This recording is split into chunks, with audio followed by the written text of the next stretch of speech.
Pour remettre dans le contexte, Sergio Perez est donc en grand danger du côté de chez Red Bull. Il est en passe d'être remplacé du côté de chez Red Bull pour des raisons de manque de performance. Et dans son contrat, il y a des clauses de performance qu'il ne remplit pas.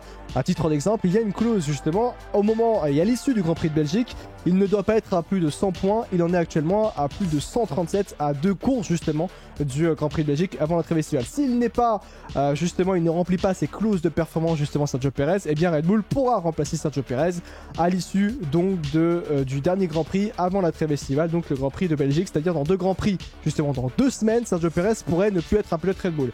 Et donc, Red Bull est en train d'étudier l'idée de remplacer Sergio Perez, et à juste titre, par manque de performance, notamment donc par ce pilote qui est Liam Lawson. Liam Lawson, pour juste remettre dans le contexte encore une fois, Liam Lawson, jeune pilote de la filière Red Bull, qui a notamment remplacé Ricciardo l'an dernier lorsque Ricciardo s'était blessé au niveau de la main, au niveau du poignet, au moment du Grand Prix des Pays-Bas du côté de chez AlphaTauri.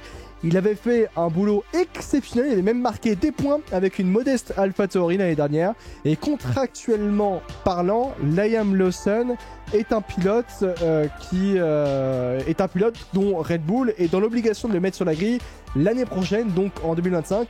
Si ils ne le font pas, Red Bull, eh bien Liam Lawson sera libre de s'engager dans n'importe quelle autre écurie, et donc Red Bull perdrait Liam Lawson. C'est pour ça qu'ils sont obligés de le mettre soit chez Visa HRB ou bien du côté de chez Red Bull. Et bien sachez que donc Liam Lawson va tester cette semaine, après ce Grand Prix de Grande-Bretagne, et bien la RB20, la Red Bull RB20, donc la monoplace de cette saison, pour voir si oui ou non il serait en capacité de rejoindre Red Bull Racing sans passer par la case donc Visa HRB pour remplacer directement donc Sergio Perez. Est-ce que pour toi, Liam Lawson, Baby Shroom, c'est la bonne option? Je sais pas. Pourquoi pas, en fait? J'ai envie de dire pourquoi pas. Parce que le problème, c'est qu'on va être en fait dans la situation, comme l'année dernière avec Ricciardo, où en fait on va faire un test. Une session de test, on va voir les chronos, et on va faire « Oh, il est vite, bah go, on revient en Formule 1 ». Sauf qu'aujourd'hui, Ricciardo fait des performances, mais elles sont pas suffisantes. Bien sûr. Elles sont clairement pas suffisantes. Tsunoda, cette saison, s'est révélé. Et voilà, Ricciardo est un petit peu plus en difficulté. Maintenant, si Lawson fait de bons tests, du coup, ça va être quoi ensuite le projet pour lui et Red Bull? Aussi, ça va être de le mettre 6 mois du coup à la place de Perez pour ensuite le refaire retourner chez RB pour prendre quelqu'un d'autre, ou alors garder Lawson et du coup dans ce cas-là c'est fin de carrière de Ricciardo. Ah bah là si Lawson signe du côté de chez Red Bull, vous dites au revoir à Ricciardo en Formule 1. Hein. Enfin, c'est un projet finalement. C'est surtout s'il y a déjà les champions F2, t'inquiète pas que tonton Marco il va tout faire pour le mettre chez RB l'année prochaine. Hein. Oui. Donc c'est pour ça que si tu gardes Lawson chez Red Bull, Ricciardo c'est ciao. Et qu'au final on se dit que Tsunoda on va peut-être le garder parce que il fait des bonnes perfs avec RB, donc c'est un petit peu un casse-tête en interne, tout simplement, de savoir qu'est-ce qu'on fait du cas Lawson. Ouais. Et c'est vrai que le cas Lawson, en fait je suis en train de me poser la question de comment en fait tu mets Lawson du côté de chez Red Bull, et c'est vrai que je m'étais posé la question, mais la suite tu fais quoi? Tu fais quoi? Même pour la filière dans la globalité, parce que, et je vais même aller un petit peu plus loin, c'est vous rendez compte que Liam Lawson ferait mieux que Max Verstappen. Vous me demanderez, mais comment? Verstappen il est passé chez Toro Rosso avant d'aller chez Red Bull. Hein. Il est pas resté longtemps, c'est vrai. Il a fait 1 an et 4 Grands Prix, je crois. Mais il était pilote titulaire quand même chez Toro Rosso. Là, Lawson, pas pilote titulaire hein, chez AlphaTauri, donc chez Red Bull aujourd'hui. Hein. Il a juste fait un remplacement, et après, allez hop, Red Bull. C'est énorme. Et même du point de vue pression, comment Liam Lawson va gérer le fait que son premier coéquipier en Formule 1 en tant que pilote titulaire, ce sera Max Verstappen, qui est d'ores et déjà aujourd'hui une légende de la Formule 1. Après, le truc, c'est en plein prime aussi, hein. En prime Max Verstappen aussi. Hein. D'accord. Aujourd'hui, maintenant, si demain tu mets Lawson, il a pas de pression. Il aura pas forcément de pression en soi, parce qu'il sait que même s'il flop chez Red Bull, l'année prochaine, il est en F1. Oui. Donc, il n'y a pas forcément de pression en fait à avoir de son côté. Tout simplement. Il y aura juste à faire s'il sait faire de mieux. Maintenant, les performances qu'il a faites l'année dernière avec Toro Rosso, c'était franchement très fort. Ouais. Alors, il a quand même sorti Verstappen en qualification à Singapour, c'est pas rien, tu vois, notamment. Mais c'est pas garanti que le succès qu'il a eu avec Toro Rosso soit le même chez Red Bull en 6 mois. Surtout qu'en plus, la pression d'avoir un baquet ne l'aura pas. Par contre, la pression qu'il aura, justement, c'est de tout faire pour que Red Bull reste championne du monde constructeur. Bien sûr. Et ça, voilà, c'est pas gagné. C'est clairement pas gagné. C'est vrai par rapport à Liam Lawson. Mais même après, même si tu vois, si Liam Lawson vient à remplacer Sergio Perez, quelque chose qu'on avait dit un petit peu auparavant, juste après ce Grand Prix de Grande-Bretagne. Mais par exemple, si Red Bull vient à remplacer Sergio Perez du côté de chez Red Bull, ça veut pas forcément dire que ce sera une bonne chose pour Red Bull.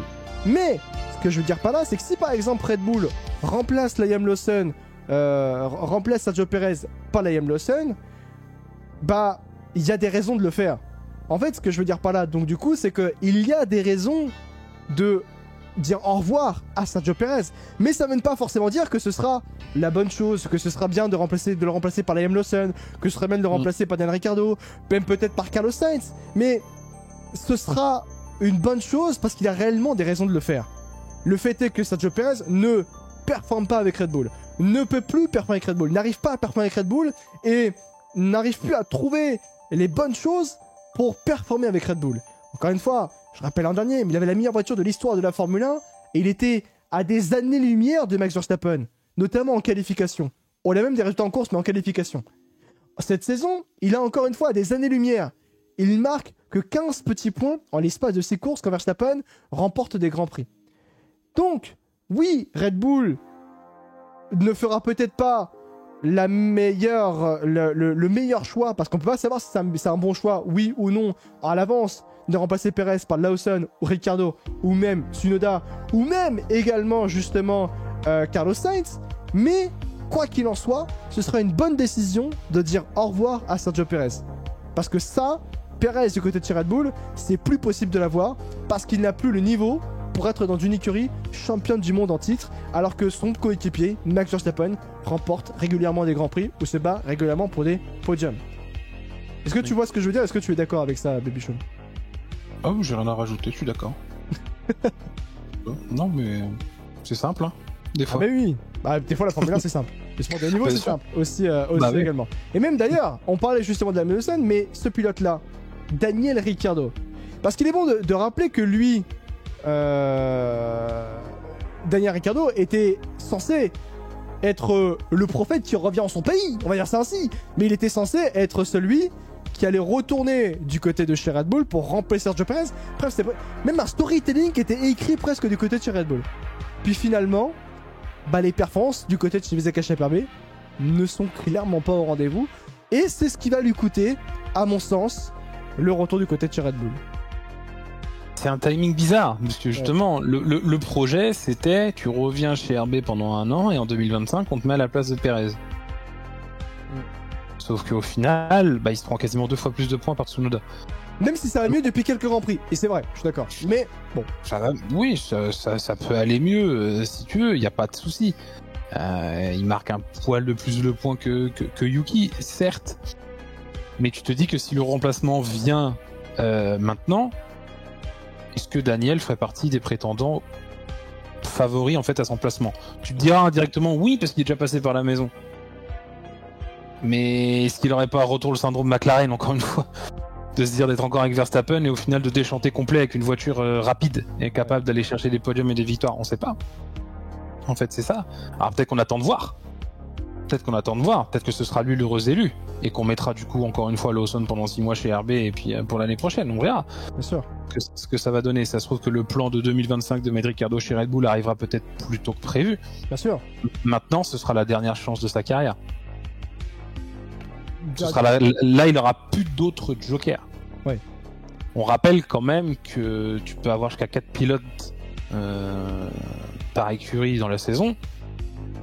T'es limite pas à l'abri que Red Bull perde patience au bout de 4 courses avec Ricciardo s'il fait pas l'affaire, le virer et foutre Lawson. Hein. Oui, bien sûr. Je pense qu'à mon avis, si tu vires Perez au milieu de saison, Red Bull, ils peuvent faire limite ce qu'ils veulent derrière, tu vois. Ouais. Donc c'est pour ça, il y a plein d'interrogations qui se posent. C'est sûr que ça fera partie d'un concurrent sérieux pour ce baquet-là. Maintenant, ils auront la trêve en cas de départ de Sergio pour y penser. Donc là-dessus, j'espère qu'ils réfléchiront à 2 fois avant de prendre la décision qu'ils auront. Ouais. Mais c'est sûr que Ricciardo peut peut potentiellement remplacer Perez aussi. Ouais. Tout comme aussi également un autre pilote qui est Yuki Tsunoda. Avant de parler d'un pilote hors Red Bull, mais Yuki Tsunoda, tu le disais, beaucoup étaient étonnés qu'il ne soit pas réellement considéré par Red Bull Racing, mais aujourd'hui justement Yuki Tsunoda, tu le disais, et aujourd'hui dans les petits papiers pour potentiellement prendre la place de Sergio Perez. Et finalement, j'ai envie de dire, au vu des performances de Tsunoda depuis le début de saison 24 de Formule 1, où il arrive à une certaine maturité et à un certain niveau très intéressant et très décent, et même plus que décent, avec une modeste visa cash à perdre, ce serait mérité en fait de le voir remplacer Sergio Perez s'il y a une opportunité. Bah oui. Oui, en fait ça sera un peu juste le retour des choses. Il a jamais été vraiment favori en fait à une promotion chez Red Bull. En soi depuis qu'il est en Formule 1. Alors il y a des saisons à juste titre, hein, effectivement. Oui. Mais voilà, cette saison, il se révèle. Maintenant, je pense que si à Yuki, tu lui dis, du coup, tu fais 6 mois chez nous et puis on te renvoie chez RB après, je pense qu'il dirait banco, il n'y a pas de problème. Ça, c'est sûr. Ça serait limite une récompense pour lui, tu vois, d'aller chez Red Bull. Mais maintenant, je sais pas si c'est sincère de la part de Red Bull de le reprendre en considération ou si forcément c'est le timing et la situation autour de Checo qui fait que. Après, tu me diras, mais tu me diras aussi en même temps, Red Bull, ils sont aussi pas bêtes. S'ils voient un gars qui est performant et qui est à leur disposition, ça peut les arranger. Tu regardes, tu prends Tsunoda, tu mets un passe de Perez, tu mets Lawson directement chez Visa Cash permis pour lui permettre de commencer plus facilement sa carrière en tant que titulaire en Formule 1. Tu vois, c'est quelque chose qui n'est pas bête. Tu vois. Après, le problème aussi, c'est qu'il faut pas tomber dans l'enflammade. C'est pas parce que voilà, tu as performé sur une demi-saison, alors que tu as fait 2 ans et demi bof, que tu vas aller chez Red Bull et tout exploser. Pareil pour Lawson. C'est pas parce que tu as fait un intérim très très bon pour une Toro Rosso, enfin pour une AlphaTauri, pardon, que tu vas tout casser chez Red Bull en fait. Ouais. On a en fait la garantie de rien, peu importe le remplacement en interne en fait qui peut avoir lieu. Ouais. Tout simplement. On n'a pas de garantie que ça ira forcément mieux que Perez sur les résultats, en tout cas. Alors, moi, je pense, si t'es Red Bull aujourd'hui, moi, ce que je veux, c'est quelqu'un qui ait de la continuité, en fait, de la régularité. Oui. Même si t'as fait P4, P5, fais P4, P5, mais tant que tu fais P4, P5 à chaque course, moi, limite, ça me va, tu vois. Ouais. Tant que t'as Max qui est devant pour te battre pour la victoire. Mais si tu fais des performances en dents de scie, comme Perez, bon bah là ils vont se dire merde, est-ce que finalement on a fait le bon choix quoi, tu vois. Oui, bien sûr. En fait, c'est un véritable casse-tête. Ça va être un soulagement de virer Perez, mais derrière tu vas créer aussi un autre problème et sans savoir forcément ce que ça va donner. Et puis il y a un dernier pilote qui je trouve déjà d'une, ce pilote là attendait la décision de Max Verstappen. La décision de Max Verstappen n'arrive toujours pas à l'heure actuelle, si oui ou non il va aller du côté de chez Mercedes. Puisque d'ailleurs le père Verstappen parle justement du fait que rien n'est acté entre lui et Red Bull, du fait qu'il peut aussi partir du côté de chez Mercedes, le père Max Verstappen qui est Jos Verstappen. Et l'autre point aussi, c'est que donc Carlos Sainz, il voit peut-être une opportunité intéressante, puisque certes il est proche de signer du côté de chez Alpine, mais à l'heure actuelle, au moment où on se parle, il n'y a aucune officialisation du départ de Carlos Sainz de Ferrari, oui, mais pour aller du côté de chez Alpine, Williams ou même le projet Audi Sauber. Et finalement, un Carlos Sainz, puisque je rappelle que Helmut Marko avait révélé qu'il était en discussion avec Red Bull, Carlos Sainz, et que Red Bull ne pouvait pas s'aligner sur l'offre justement de Sauber Audi pour des raisons de monétaires, puisque ils offrent le PIB du Congo aussi également, semblerait-il, Sauber Audi à Carlos Sainz. Mais est-ce qu'un Carlos Sainz qui va du côté de chez Red Bull pour remplacer Perez, c'est une situation qui pourrait être intéressante pour Red Bull et pour Sainz aussi? Bah pour Red Bull oui, maintenant pour Max, je sais pas. Parce que faut être honnête, hein, Max a une décision sur le remplacement de Perez, en tout cas tant qu'il est chez Red Bull. Hein. Peut-être, oui. Il aura le clan Verstappen aura son mot à dire sur le remplaçant. Ça c'est sûr et certain. Si après Verstappen se dit que c'est peut-être une menace pour Sainz, je dirais pas qu'il fera tout pour capoter, mais en tout cas il dira pas oui avec grand plaisir quoi. Bien sûr, ouais. Si Carlos vient. Après si Carlos vient c'est quand même assez cocasse quoi. T'envoies chez Audi, t'envoies chez Williams, t'envoies chez Alpine, tout ça pour aller chez Red Bull. Il y a plus de la moitié de la grille qui détestera Carlos Sainz. Si demain tu pars de chez Red Bull, j'espère bonne chance pour négocier avec d'autres quoi. Oui, aller chez Red Bull c'est une chose, mais repartir après derrière, bon courage pour trouver une autre carrière. Parce que ça se trouve, c'est peut-être ça qu'il attend en fait depuis des semaines et des semaines. Hein. Moi je pense On que sait ça, pas, hein, on c'est sait que pas. Mercedes a dit en trouver l'idée d'avoir un Carlos Sainz pour remplacer Hamilton. C'est Toto qui en a parlé. Maintenant, est-ce que ça se fera? Je pense pas. Par contre, Red Bull, je pense que Carlos Sainz, il attend réellement le dernier moment. Et j'en suis sûr et certain que quand il va signer et il verra Red Bull qui libérera un Perez ou Verstappen qui sait qui ira chez Mercedes. Il se dira, voilà, j'aurais dû attendre une semaine de plus.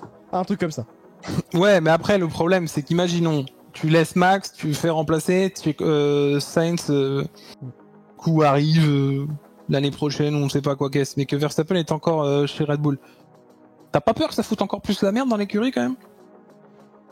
En bas, un Sainz chez Red Bull, vu ce qu'il a vécu chez Ferrari, il faudra se faire respecter, hein, je pense. Hein. Non, mais t'imagines le clan Verstappen avec le clan Sainz, toi?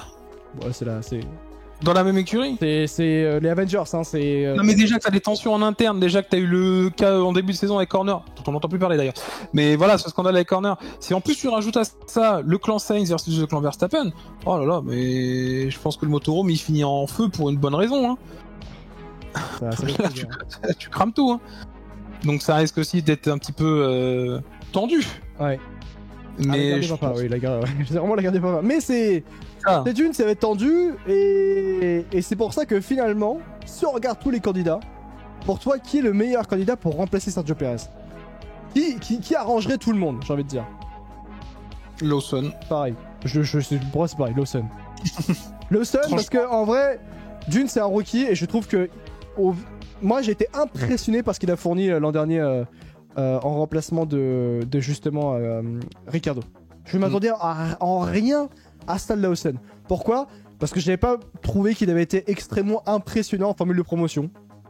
Voilà, pour moi, je ne veux pas trouver qu'il est impressionnant. Et pourtant, il arrive, et Red Bull a eu raison à faire quelque chose de grand, parce qu'il arrive, il te marque 2 points en 3 courses, et notamment, il met des points dans des moments qui étaient insoupçonnés. Et au volant d'une modeste AlphaTauri aussi. Hein. Donc finalement, ah ouais, je trouve que Lawson, ce serait peut-être le meilleur, le meilleur move pour Red Bull. Et même s'ils ne mettent pas directement chez Visa Cash même directement chez Red Bull, tu vois. Oui, c'est ça. Après, de toute façon, il aura une demi-saison complète de test en fait pour lui de savoir, bah du coup. Ça permettra aussi un petit peu de se pencher sur son avenir chez Red Bull, savoir du coup bah, si ça le fait, bah écoute, bienvenue chez Red Bull, on te prolonge et puis let's go. Ouais. Et s'il a été un petit peu en difficulté et que bah il manque un petit peu d'expérience, eh bah du coup tu vas chez RB pendant minimum 1 an et puis on voit après derrière ce qu'on peut faire de toi. Ouais. Tout simplement. En fait, ça serait un pari gagnant, tout simplement. En tout cas, plus pour Lawson. Et ça arrangerait tout le monde, parce que Lawson ira directement chez Red Bull, et deuxièmement, comme ça, Red Bull ne perdra pas à Liam Lawson, qui contractuellement, je rappelle, Red Bull est obligé de mettre Liam Lawson en Formule 1 dès 2025. Maintenant, il pourra arriver en Formule 1 2024, hein, Liam Lawson en tant que pilote titulaire. Donc ça, c'est extrêmement intéressant. Donc voilà. Moi, si je faisais mon classement des 3 pilotes actuels, tu vois, moi, je mettrais Lawson, Tsunoda, Ricciardo. Ouais. Ou même, tu vois, bah, comme je disais avant, mais Tsunoda chez Red Bull et Lawson chez Vika, ça arrangerait aussi bien. Hein. Oui, ça se tient aussi, c'est pour ça. Ouais. C'est pour ça. Mais ce sera décisif ce qui va se passer du coup avec ces essais. Ouais. Sachant que Tsunoda, je rappelle que pour signer du côté de Aston Martin, bon courage maintenant, puisque Stroll a prolongé sur plusieurs années et Alonso a prolongé sur plusieurs années, et qu'il était dit que justement Tsunoda aller justement après son passage chez Red Bull, dans l'univers Red Bull, au sortir donc du partenariat avec Honda, chez Aston Martin. Maintenant, ça semble un peu révolu à l'heure actuelle, puisque les 2 pilotes Aston Martin ont prolongé pour l'avenir, donc pour 2026. Donc Tsunoda est un petit peu dans l'embarras, je pense, à mon sens. Oui. Donc on verra bien sûr par rapport à ça, et tout ça donc pour dire que dans la globalité, eh bien... on a un peu répondu à la question de est-ce que Sergio Perez a encore sa place du côté de chez Red Bull? Malheureusement pour lui, et pour toutes les raisons qu'on a évoquées, c'est la conclusion de ce live, Baby Choum, ensemble. 3, 2, 1, non. Non. Non. Bah désolé, hein, mais c'est ça, non. Non. Et enfin, je pense qu'il y a un moment... c'est unanime. C'est unanime. Ouais, tu sais, des fois... En Formule 1, tu peux, moi tu vois, je suis tifosi, toi tu vas être pro Lewis, il y en a qui vont être pro Mercedes, non, je suis pro McLaren. Je suis pour le sport, seulement. Ouais, t'es pour Formule 1, oui c'est ça, pas moi. Hein. Et voilà, mais je pense que c'est le sujet actuellement en Formule 1 où toute la communauté est d'accord, est unanime, et où il n'y a pas de débat possible. Tu poses la question, non, bien sûr, c'est simple, c'est rapide, c'est efficace. Voilà. Tout simplement. Voilà, en tout cas par rapport à ça.